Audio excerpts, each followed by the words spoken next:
So as a Bulova collector, Okay. like it did this always like baffle me. Like, why is it that they don't get the respect that they should? You know what I mean? Like, really? Yeah.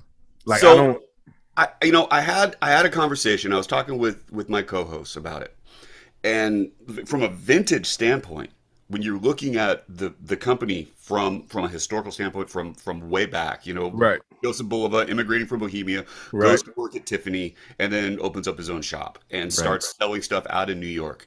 There is a Bulova Boulevard in Queens where they used to have their factory. Their current museum and offices are in the Empire State Building. I mean, mm, that's the American dream, man. Right. right, So they went hard and they went deep. They were one of the first companies to start with the assembly line for manufacturer, and then you get into the designs and the dial stuff like that. They had the women's watches. They had the first bits of advertising that were done nationally. Right. The world right. runs on Bull of the time. They had Frank Sinatra as a spokesperson. I mean, the company's got some legs.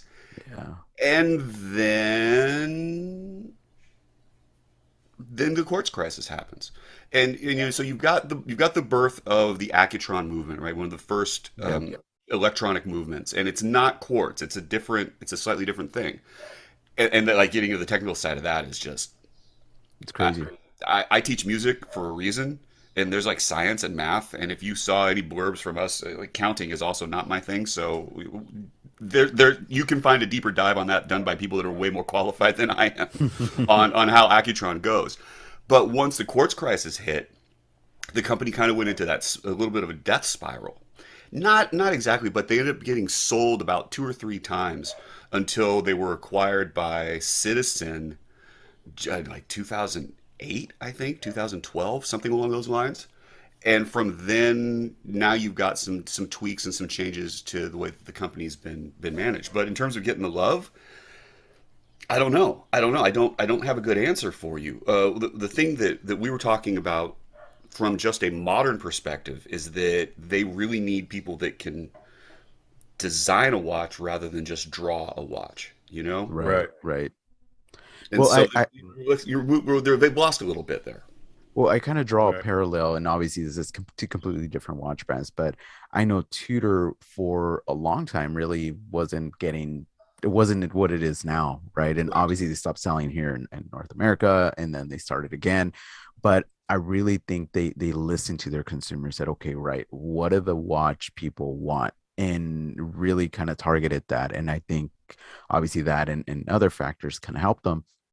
But in my opinion, it's I noticed a lot of brands that are sold in malls or whatever for The whatever mall reason don't watch, get yeah, yeah. So yeah. but Seiko is sold in malls and Seiko gets a lot of respect. Tissot is sold in malls. As of Hmm. late, they've been getting a lot of respect, especially with the Right. PRX. Yeah, Uh, I I, in my opinion, think Bulova has a lot of potential with the military space, with the lunar pilot, with the 666. I mean, they could definitely they've go got a all out, ton. They've got a ton of stuff, and when you man. start when you start looking into so the question comes up. So all right, cool. You're going to go with the archive series. You're going to go with kind of this vintage inspired, which everybody is doing, and some of them are doing it better than others. I know that you guys do a lot with Timex, and that you've got a bit of a Timex fan club going on, which I am I am sold on. I think that Timex is just killing it, Yeah, just Yeah. killing it. Sure.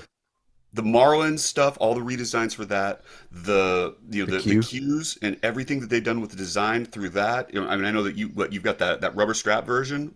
Yeah, man. Yeah. Whew, They're it's nice. fantastic. They're fantastic and they're well done. And you're looking at this from a heritage standpoint. It's like, okay, Bulva's got a reissue line, and they've done it in a few different ways. And the watch I've got it. It's the reissue version of this. Okay. Same sizes, same dimensions, doesn't have the day date. And it was a limited edition, 666 pieces, of course. And it's like, okay, great, but it's not different. And then P, your watch is essentially it's the same dial, just a slightly it's been exploded, it's larger. Right. They did some different colorways on that. It's like, okay, that's cool. Now they've gone back and they've reduced the size. And they've gone from 44 to 41. And there's another orange dial version of that. I've got a European one that's all black, black bezel, black dial, Mm. which is wonderful. It's great. they're looking at this reissue and they're going into the archives. I mean, they just released the Mill Ships, which was a pre Right. Blancpain, pre Yeah. Tourneck Sounds version. nice. It is. I've got one. It's fantastic, It's and expensive though. Do you think it's price has anything to do with it? Just it because has to. Bulova's, you know, It has to. It's a $900 watch with no offense to Miyota, but it's a Miyota movement. and it's an 8 series, correct? Not even a nine Yeah, thousand yeah, series. right. And Mm. so if you wanted to get the Salida movement, you could pay $1,200. It's like, the difference in the watch is that okay, so the engraving on the back is a little bit more pronounced.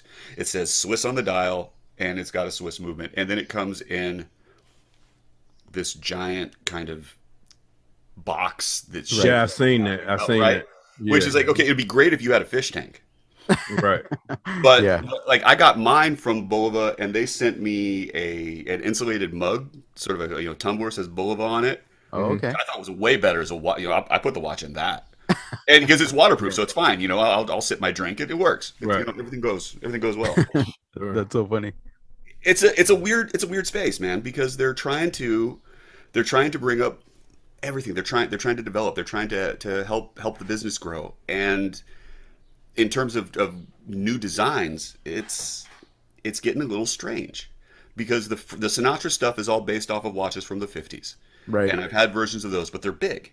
They don't have the same size constraints. They've broken Accutron off as their own line. Yeah. And Very expensive line. the DNA, yeah, very expensive. But the Mhm. DNA watches and the 2020 with the electrostatic watch, Hmm.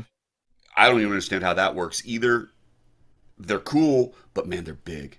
They're really, really big. And then they've done the throwback archive series in Accutron, which are more vintage sized, but they've got an automatic movement. It's like, come on, Mm. man. I want to have so much love for the company. The designs of those dials, the designs of the cases, they are on point. But you've got the Alpha, the Bulova Alpha, which was sort of the hallmark of the Accutron line, with a crown on the side.